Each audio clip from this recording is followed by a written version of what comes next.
अस्सलाम वालेकुम, मैं हूं नीज़े जहांगीर और आप देख रहे हैं प्रोग्राम स्पॉटलाइट। नाजरीन, आज वज़ीर ख़जाना मोहम्मद औरंगज़ेब ने 18.9 खरब रुपए का बजट कौमी असम्बली और सेनेट में पेश किया। बजट का ज़्यादा हिस्सा IMF की गाइडलाइंस पर मबनी है। हिज़्ब इख्तिलाफ ने बजट इजलास के दौरान गो नवाज गो के नारे लगाए। पीपल्स पार्टी के चेयरमैन बिलावल भुट्टो ने बजट इजलास में शिरकत न करने का फैसला किया और पीपल्स पार्टी के चंद ही अरकान बजट तकरीर के दौरान ऐवान में नजर आए। बजट में आइंदा तरक्की का हदफ 3.6% रखा गया है और ये ऐलान किया गया है कि अहम सरकारी इदारों की निजकारी होगी, जिनमें PIA, रूजवेल्ट होटल जो न्यूयॉर्क में है और फर्स्ट विमेन बैंक भी शामिल हैं। आपको याद होगा कि फर्स्ट विमेन बैंक की बुनियाद बेनज़ीर भुट्टो साहिबा ने रखी थी। मगर शायद सबसे धचका देने वाली बात पेट्रोलियम लेवी को 60 रुपए से बढ़ाकर 80 रुपए करना था, जिसके बाद ये सवाल उठता है कि इससे महंगाई में कितना इजाफा हो सकता है।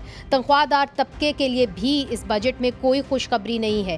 टैक्स स्लैब्स के रेट्स में इजाफा कर दिया गया है। सालाना 6 से 12 लाख तक कमाने वालों पर 5% टैक्स आयद किया गया है, जो कि पिछले बजट में 2.5% था।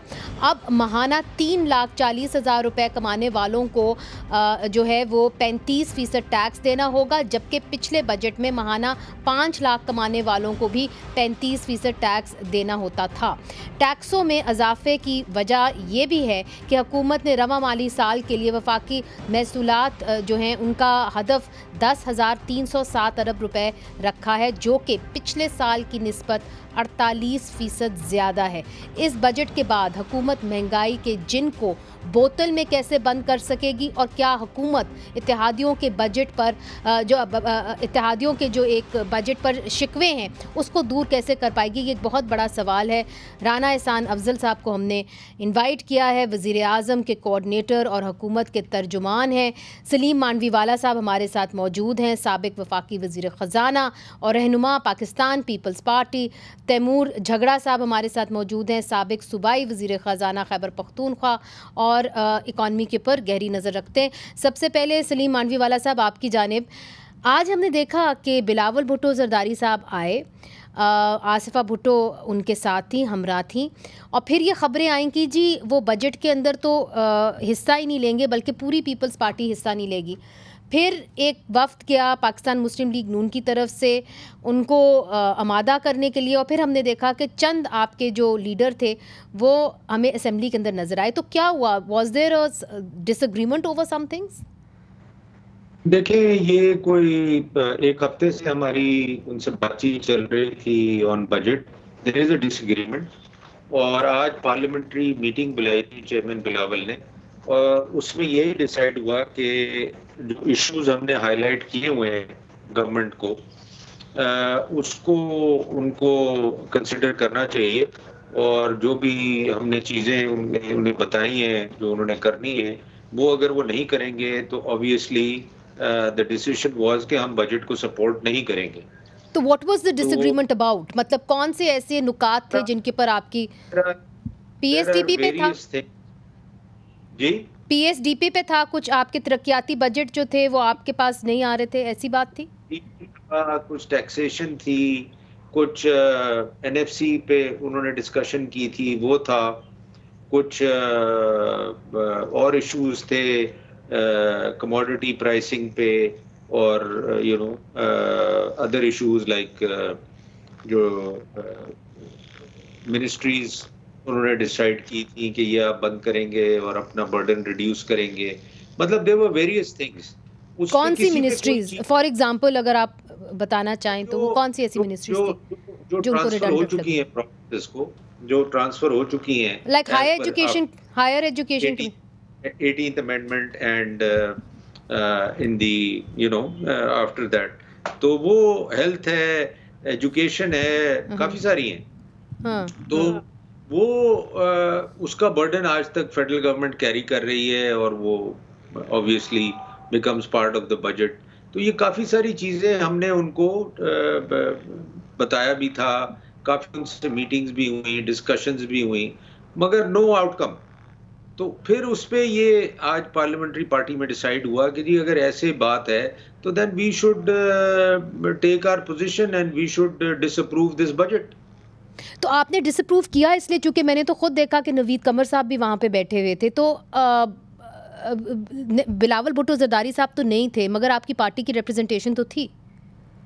सर वो तो देखें, पार्टी की तो रिप्रेजेंटेशन सेनेट में भी थी, यहाँ भी थी, मगर mostly members were not there. ये 2-3 मेंबर्स इसलिए थे कि if we need to discuss something, और इन्हीं के साथ जो हमारी ये कमेटी बनी हुई है 4 लोगों की, वो हम बातचीत कर रहे हैं गवर्नमेंट के साथ। तो मैं समझता हूँ कि गवर्नमेंट को सीरियसली लेना चाहिए और इसको रिजॉल्व करना चाहिए, बजाय having doing things their own way, and then the crisis develops and then they resolve this। तो इसका कोई फायदा नहीं है, पहले रिजॉल्व हो जाता तो ये नौबत नहीं आती। जी, तैमूर झबरा साहब, आपने तो सलीम मांडवीवाला साहब की बात सुनी, तो उन्होंने एक तरीके से अपनी नाराज़गी का इजहार किया है पाकिस्तान पीपल्स पार्टी ने। तो जाहिर है कि ये बजट जो है उसको शायद पाकिस्तान पीपल्स पार्टी की इतनी सपोर्ट हासिल ना हो।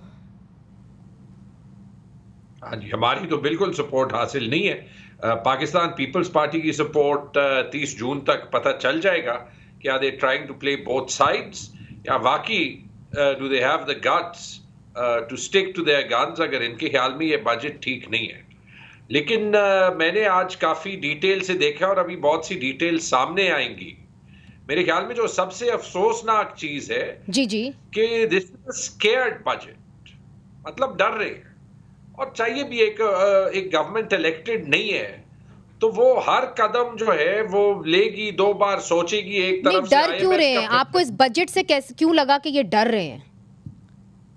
देखिए, अगर आप ले लेना तो it's a mix, it's a complete mix. जो IMF इनको कह रहा है वो कर रहे हैं, उन्हें पता है ये पॉपुलर इकदामात नहीं होंगे, लेकिन जहां तक मिनिमम वो कर सकता है वो करें।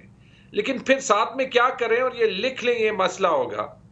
ये जो 25% 20% तनख्वाहें बढ़ाई हैं जी, मैं इसके खिलाफ नहीं हूं, लेकिन ये आपको पता है इसका इम्पैक्ट 1400-1500 अरब रुपए, क्योंकि ये सूबे रेप्लिकेट करेंगी। एक तरफ वहां IMF को कहते हैं कि ये सूबे सरप्लसेस छोड़ेंगी, दूसरी तरफ ये 1400-1500 अरब रुपए का जो एडिशनल एक्सपेंस होगा, कि IMF देखेगी कि आप कह रहे हैं इन्फ्लेशन 11% है, आप 10,000 अरब रुपए जो है वो आप सिर्फ सर्विस करते हैं इंटरेस्ट ऑन डेट, यानी जो सूद है आपके कर्जों पे, तो आप 1500 अरब ऐसे बढ़ा रहे हैं। आप ये मुझे डर ये है कि ये 30 जून तक ये जो टैक्स स्लैब्स है इनकम टैक्स के, ये मजीद बढ़ेंगे। ये 2022 में भी हुआ था, पहले इन्होंने पॉपुलिस्ट इकदाम लिया, इन्होंने तनख्वाहें ज्यादा बढ़ाई, बाद में इनको जो है वो सारे टैक्सेस मजीद बढ़ाने पड़े, क्योंकि आपको कोई अभी फ्री लंच देने के लिए तैयार नहीं है। लेकिन यहाँ पे एटीट्यूड वही है, और वो आपको पंजाब में, सिंध में नजर आ रहा है। सोलर पैनल बांटो, ग्रीन ट्रैक्टर बांटो, पीले ट्रैक्टर बांटो, तो हकीकत तो ये है।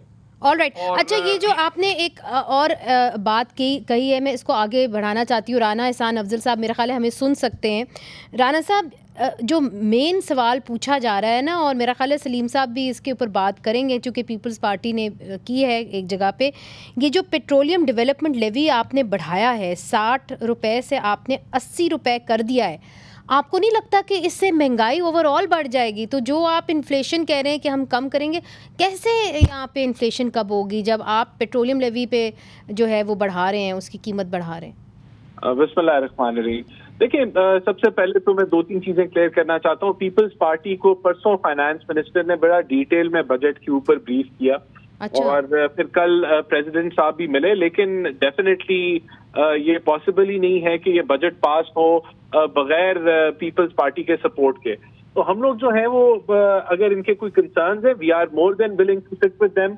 और जो डाउन साइजिंग ऑफ गवर्नमेंट है वो तो म्यूजिक टू एयर्स है। देखिए, उसकी मैपिंग हो रही है, कमेटी ने एक मैपिंग कर ली है। अभी 2.5 माह का टाइम प्राइम मिनिस्टर ने दोबारा दिया है कि डिटेल्ड वर्किंग जो है उसके ऊपर होने वाली है, जिसके अंदर ये जो मिनिस्ट्रीज कम करनी है उसका अनाउंस भी किया आज तो फाइनेंस मिनिस्टर ने, कि जो मिनिस्ट्रीज कम करनी है, जो अथॉरिटीज कम करनी है, जो रिडंडेंट डिपार्टमेंट्स हैं जो डिवॉल्व हैं, तो we are going that route, वही रूट है बल्कि उससे बढ़ के है कि हम प्राइवेटाइजेशन जो है वो तो हमारा है ही, कह लें मेन। नहीं, वो प्राइवेटाइजेशन पे भी मैं आऊंगी, मगर सर मेरे सवाल का भी तो जवाब दे दें। जो बेचारे गरीब लोग अवाम ये देख रहे हैं, वो ये कह रहे हैं कि जब आप पेट्रोलियम लेवी, डेवलपमेंट लेवी जब बढ़ाएंगे 60 से 80 रुपए पर लीटर, तो फिर आम इंसान का, पाकिस्तानी का क्या हश्र होगा? जी देखें, there are ways to go about it. अब हम लोग इसको फौरी तौर पे पेट्रोल की प्राइसेस इंक्रीज कोई नहीं होने जा रही। इंशाल्लाह जब रिडक्शन आएगी इंटरनेशनल प्राइसेस में, तब इस लेवी को इम्प्लीमेंट किया जा सकता है। तो इंशाल्लाह हम लोग केटर करेंगे। महंगाई अभी नीचे आई है। अभी आपने देखा कि पेट्रोल की कीमतें जो हैं वो 20 रुपए कम हुई हैं ओवरऑल, और 20 से 25 रुपए कम हुई हैं। Inflation is at 11.78%. No, so what you are saying is कि this is not written in stone, कि आपने जो है 60 से 80 रुपए कर दिया, अगर इंटरनेशनल मार्केट में प्राइसेस नीचे गई फिर आप उसको नीचे ले आएंगे। देखिए प्राइसेस जो है वो अभी तो प्राइसेस डाउनवर्ड ट्रेंड है इंटरनेशनल कीमतों में, और हम इसको इसी तरीके से प्लेस करेंगे जिस तरह मैंने आपको कहा। ठीक, ऑल राइट, ठीक।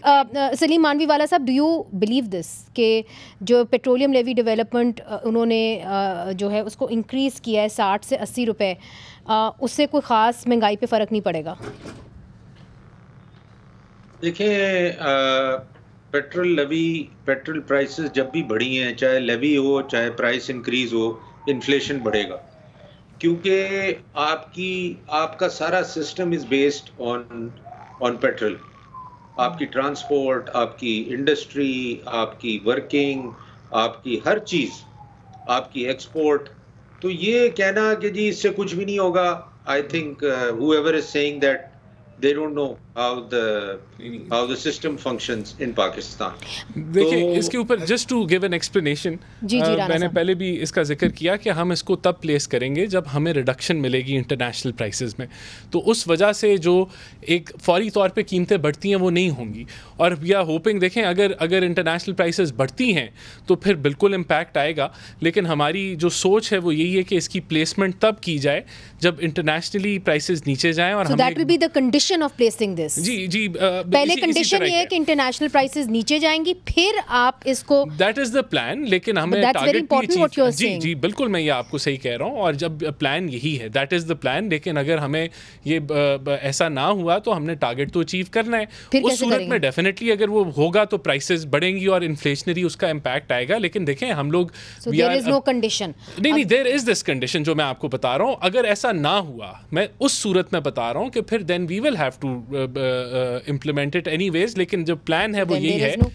नहीं, देखें, कंडीशन ही यही है ना कि जब इंटरनेशनल प्राइसेस नीचे गिरेंगी तो वी विल सेव दैट, उसको हम लागू करेंगे। उम्मीद कर रहे हैं ना, वी आर ऑल, ये उम्मीद, हम सब उम्मीद से हैं। तो फिर हम वहाँ फिर कट कर लेंगे। अगर हमें करना भी पड़ा तो कुछ एरियाज में जहाँ कट लगाने पड़े वो भी कर लेंगे, बट वी विल इंश्योर कि ये इसका बहुत ज़्यादा इन्फ्लेशनरी इम्पैक्ट ना है। ऑल राइट, एक चीज़ और सलीम साहब आपसे पूछना चाहूँगी, बिकॉज आपकी पार्टी की इसके ऊपर वाज़ेह पोजीशन रही है, वो ये है कि PIA की निजकारी, रूजवेल्ट होटल की निजकारी, फर्स्ट विमेन बैंक की निजकारी, सलीम साहब, इसकी बुनियाद बेनज़ीर भुट्टो साहिबा ने रखी थी और कहा था कि यहाँ पे ख़वातीन को जो है एम्पावरमेंट मिलेगी।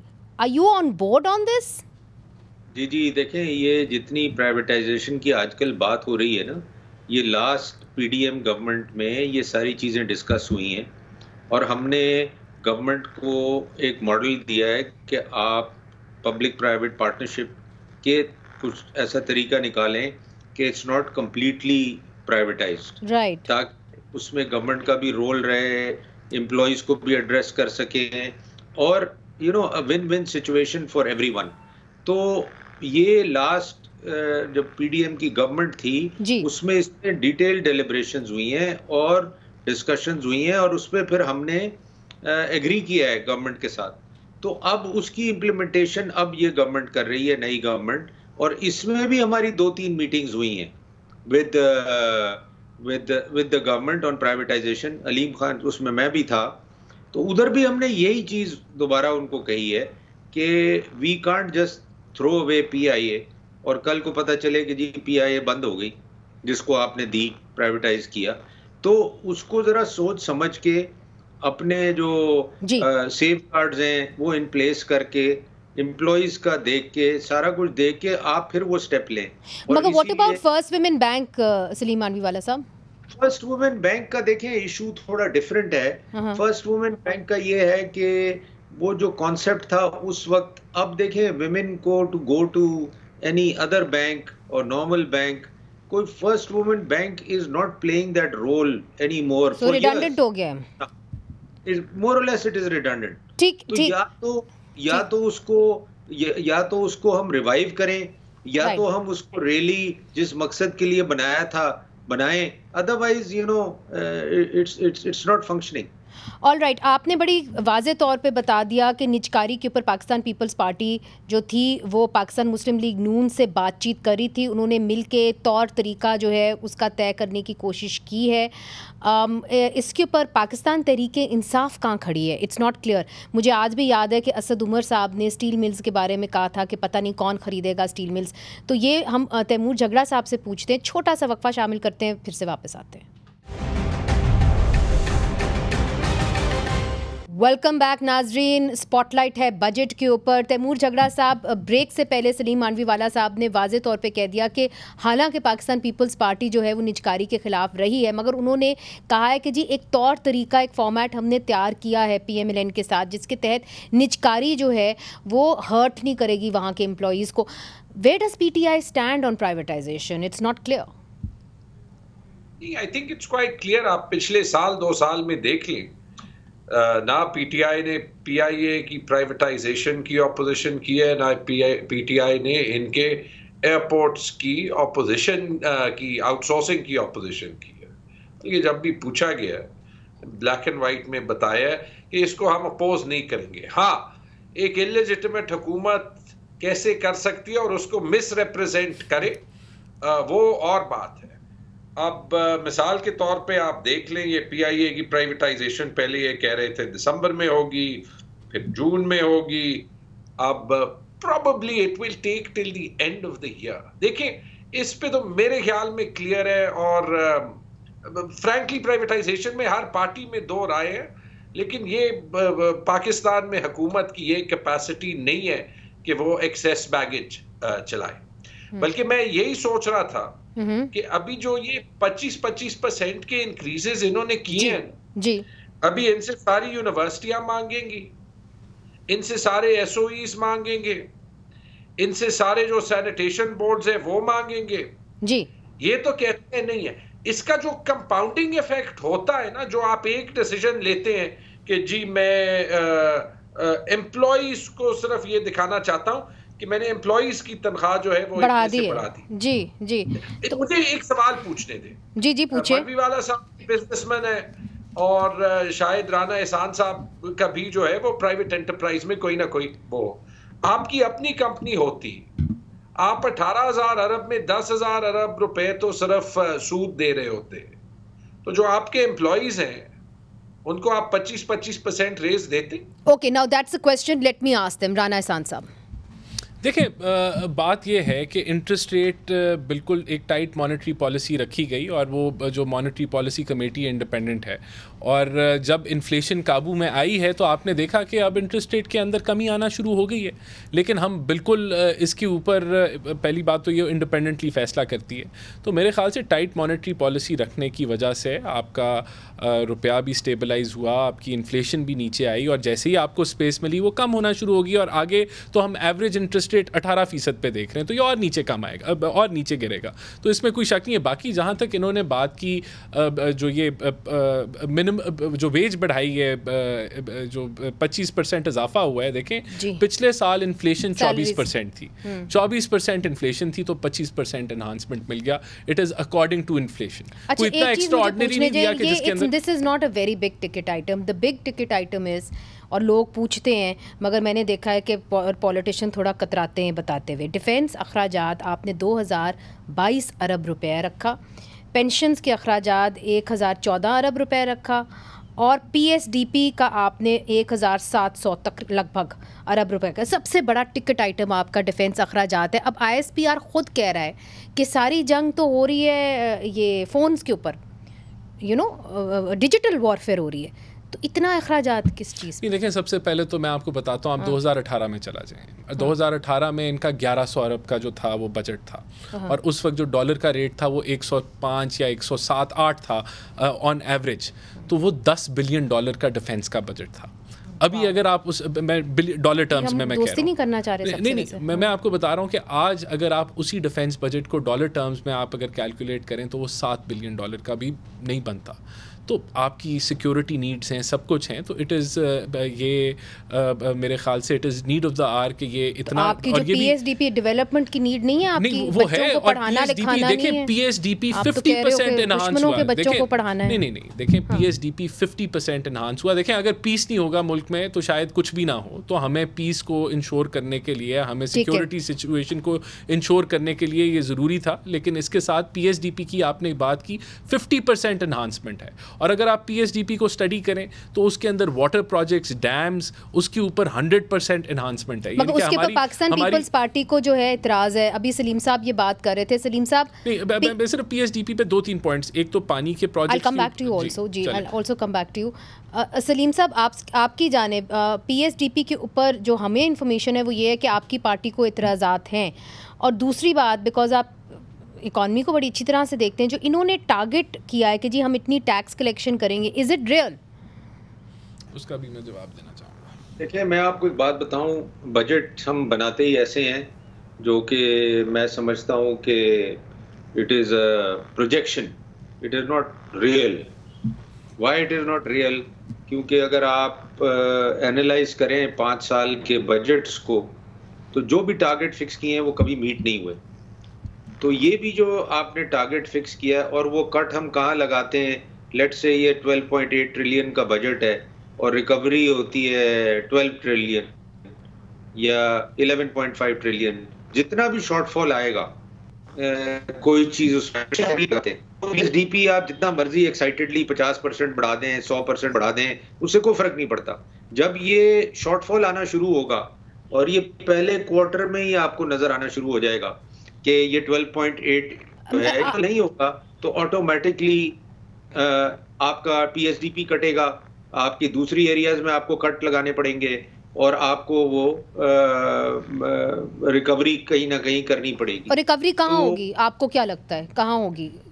The salary class? नहीं, रिकवरी यही इन जगहों में ही होगी ना जो आपने एक्सपेंस डाला हुआ है। जैसे 1.5 ट्रिलियन का आपने डाला हुआ है इन पीएसडीपी, तो 500 मिलियन जैसे आपका डाउन आएगा तो 500 मिलियन आपका इस पे कट लग जाएगा। ठीक है। अगर आप फर्दर और 800 पे जाते हैं तो अगर पीएसडीपी में गुंजाइश होगी तो 800 का कट पीएसडीपी में लग जाएगा, नहीं तो कहीं और जगह आप ढूंढेंगे जहां हम कट लगा सकें। तो ये तो हम हर साल देखते आए, मैं तो लास्ट 10 ईयर से यही देख रहा हूँ। मगर अब सॉरी टू से हम जब तक इन चीजों से निकलेंगे। सलीम मानवीवाला साहब, आपकी आवाज़ थोड़ी सी कट रही है, हम उसको ठीक करते हैं, छोटा सा वक्फा लेते हैं और फिर उसके बाद हाजिर होते हैं। It's a very interesting discussion, budget के ऊपर कहीं ना जाइएगा, फिर से मिलते हैं। वेलकम बैक नाजरीन, स्पॉटलाइट है बजट के ऊपर। तैमूर झगड़ा साहब, he makes a very interesting point. Salim Manviwala साहब वो कहते हैं कि जी कहीं ना कहीं आपको बाद में कटौती करनी पड़ेगी because you will fall short of all your targets. तो क्या मिनी बजट भी आ सकता है, जो कि माजी में हमने देखा है कुछ हुकूमतों ने मिनी बजट दिया था? जी, मैं यही कह रहा हूं ना कि आपका तकरीबन almost definitely follow up measures आएंगे। देखिए, ये 2-3 चीजें देखें। अगर चलिए हुकूमत की लेजिटिमेसी को एक साइड पे छोड़े, लेट्स अस्यूम कि ये लेजिटिमेट थी, ये अपॉर्चुनिटी होती है इतने सख्त हालात में कि आप अवाम को एक्सप्लेन भी करें कि इसलिए कुर्बानी करनी है, और ये 3 साल का रोड मैप है।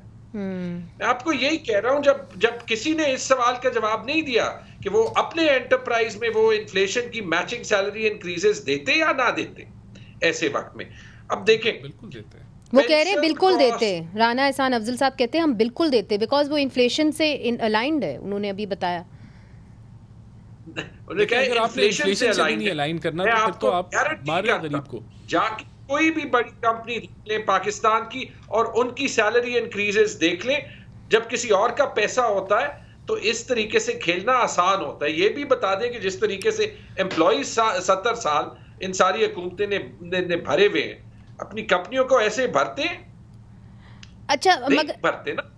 पर मैं आपके सवाल पे आता जी जी इफ यू जी देखिए, जरूर जो है वो एडिशनल इकदामात हो गए। होप ये थी कि ये बजट जो है वो कोई नया इकोनॉमिक रास्ता दिखाएगी। अच्छा, तो यहाँ तो पेंशन की कॉस्ट भी फुली रिफ्लेक्टेड है। यहाँ तो ये भी नहीं बताया कि एक्सपोर्ट कैसे ज्यादा होंगे, बल्कि जब आपने एक साल में एक्सपोर्ट टैक्स 1% से 30 या 45% कर दिया, तो पता नहीं एक्सपोर्ट्स को क्या होगा, ये भी प्रॉब्ली रिवर्स होगा। यहाँ तो इन्वेस्टमेंट लाने के लिए भी कुछ नहीं कहा गया।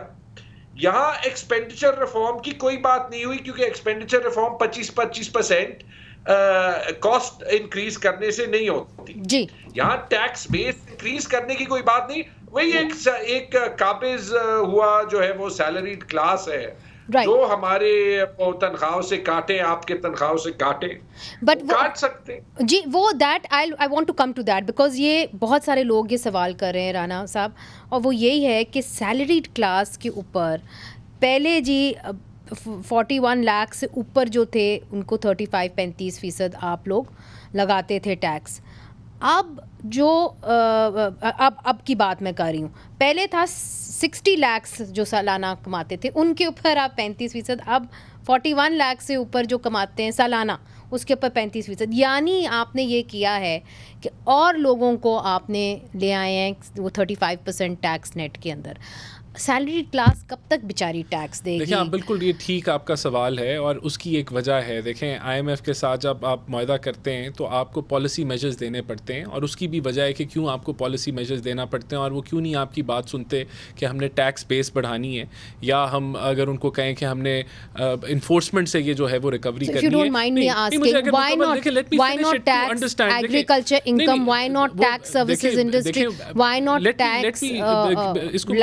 माफिया इसको एक्सप्लेन तो करने देना। तो उस वजह से वो जो एक कह लें, जब हम ये जो डेफिसिट है एतमाद का जो खान साहब के दौर में बड़ा एक्सट्रीम हुआ, तो उस वजह से हमें ये 1600 अरब के पॉलिसी मेजर्स देने पड़ते हैं। तो उसके अंदर ये चीज़ें आई, और मैं आपको ये बताना चाहता हूँ कि जो सैलरी क्लास के ऊपर जो बर्डन अभी आया है ये मिनिमल है। पहले ये 45% स्लैब की बात हो रही थी, 40% स्लैब की बात हो रही थी। पहले 300 अरब का हुजम जो है वो सैलरी क्लास पे, तो हमने इसको नेगोशिएट डाउन किया है और बड़ा मिनिमल इम्पैक्ट जो है वो सैलरी क्लास पे डाला है। हमने सेल टैक्स को नहीं बढ़ाया, जो एक नहीं, लेकिन imagine it was going to be 45%, it was going to, और ये हमने करना था? जो हमें पहले प्रपोज जो किया जा रहा था वो हमने उसको रिजेक्ट किया, IMF ने किया ना, हमने उसको रिजेक्ट किया और हमने इसको मेलो डाउन किया, तो कम से कम बोझ डाला। आप एग्रीकल्चर इनकम के ऊपर क्यों नहीं टैक्स लगाते? आप सर्विसेज इंडस्ट्री पे क्यों नहीं लगाते? आप और लोग कहते हैं आप प्रॉपर्टी पे इसलिए नहीं लगाते क्योंकि जितने भी हमारे फौजी भाई हैं उनकी सबकी बड़ी बड़ी प्रॉपर्टी पे 7E लगाया। किसने लगाया? हमने लगाया। 7E जो लगा उसको कोर्ट्स ने हेल्ड अप कर लिया, अब लाहौर हाई कोर्ट से वो स्टार्ट हो गया। तो जो वेकेंट प्लॉट्स हैं उन पे वो टैक्सेशन की रजीम स्टार्ट हो जाएगी 7E से, विच इज़ प्यूनिटिव। देखें उसके अलावा प्रॉपर्टी के ऊपर जो नॉन फाइलर्स हैं उनको बिल्कुल हमने इतना पनिश किया है कि वो मजबूर होंगे कि वो फाइलर बने, और फाइलर के भी थोड़े से स्लैब्स हमने बढ़ाए हैं। इसमें तो प्रॉपर्टी इंक्लूडेड है, everything all across defence included है। देखें ये मुझे अब ये इसकी डिटेल अभी मेरे पास नहीं है, लेकिन इट इज़ मेरे ख्याल से प्रॉपर्टी 7E ये सब जगहों पे लागू होता है और ये इम्प्लीमेंटेशन की तरफ जा रहा है। देखें एग्रीकल्चर इनकम इन्फोर्समेंट का इशू है, हम डिजिटलाइजेशन ऑफ FPR के अंदर जा रहे हैं और उसके अंदर हमने इंटरनेशनल कंसल्टेंट्स जो हैं वो करंदाज के थ्रू McKinsey को हमने लिया है और मिलिंडा गेट्स बिल फाउंडेशन जो है वो उसको फाइनेंस कर रही है। We are going for digitalization, तो टैक्स एवेजन को हम बिल्कुल इसको कवर करेंगे। रिटेलर्स की आपने बात की, रिटेलर्स की 4 शहरों के अंदर वॉलंटरी रजिस्ट्रेशन स्टार्ट हुई थी, सिर्फ 70 लोग आए, उसके बाद इन्फोर्समेंट शुरू हो गई और रिजल्ट्स आर वेरी गुड। यहाँ से हमने बैक डाउन नहीं करना। तो आपकी स्ट्रैटेजी ये है कि पहले आप उसको डिजिटलाइजेशन पे जाएंगे फिर आप एग्रीकल्चर इनकम पे टैक्स लगाएंगे? नहीं, ये साथ इन्फोर्समेंट। मैं आपको ये भी बता दूं, एक बार देखें जो बात, देखें नहीं इन्फोर्समेंट देखें वो अभी डिजिटलाइजेशन नहीं हुई, लेकिन मैं आपको ये भी बता दूं कि हमारा इंटरनल टारगेट 12.9 ट्रिलियन से भी ज़्यादा है जो हमने अपने लिए सेट किया। लेकिन एक ये बड़ी क्लैरिफिकेशन देना ज़रूरी है, क्या ये रियलिस्टिक है या नहीं रियलिस्टिक जो FPR का टारगेट है। देखें अभी तक जो टैक्स कलेक्शन हुई है वो 31% पिछले साल से ज़्यादा हुई है। We have done it this year अगले साल की 37% एनहांसमेंट का जो है वो टारगेट है, जिसमें 12% इन्फ्लेशनरी है, 3.6% की ग्रोथ है, और उसके बाद 1600 अरब के ये टैक्स मेजर्स हैं, पॉलिसी मेजर्स हैं। It's a realistic target. हम डिजिटलाइजेशन की तरफ बढ़ रहे हैं, हम समझते हैं हम इन्फोर्समेंट से इसको अचीव करेंगे, बिल्कुल करेंगे। अच्छा तैमूर झगड़ा साहब, आपसे मैं पूछूंगी, देखें ये तो यहाँ से पैसे इकट्ठे किए, वहाँ से पैसे इकट्ठे किए, कुछ ना कुछ बन गया, बट ना पीटीआई, ना पीपल्स पार्टी, ना PMLN have the big question कि भाई पाकिस्तान बनाता क्या है, आप बेचते क्या है यहाँ पे? आप बेचेंगे तो आपकी एक्सपोर्ट्स बढ़ेंगी ना, तो हाउ कम कि आप लोग इस पे काम नहीं कर सके और सियासी जमातें इकट्ठी नहीं हुई इसके ऊपर? नहीं, मैंने तो यही सवाल उठाया। एक ही करेक्शन करता हूं, पिछले 10 साल में एक ही साल है जिसमें एक्सपोर्ट बढ़े थे, और कोई 1-2 बिलियन से नहीं बढ़े थे। 24 अरब डॉलर से तकरीबन 32 अरब डॉलर तक गए थे। वो था 2022 पीटीआई का साल। उसके बाद जब आपकी हुकूमतें गिरती है ना, तो यही तो हम कॉस्ट ऑफ डिसरप्शन पे करते हैं। इस पे जरूर बात करनी चाहिए, लेकिन मुझे मुश्किल लगता है दोबारा से कि जो गवर्नमेंट इलेक्टेड ना, वो कैसे बात करेगी। उसका नमूना आपने इस्लामाबाद आप इस पे बात करेंगे, डिफेंस अखराजात 2022 अरब रुपया, ठीक है, जरूरत है इसकी।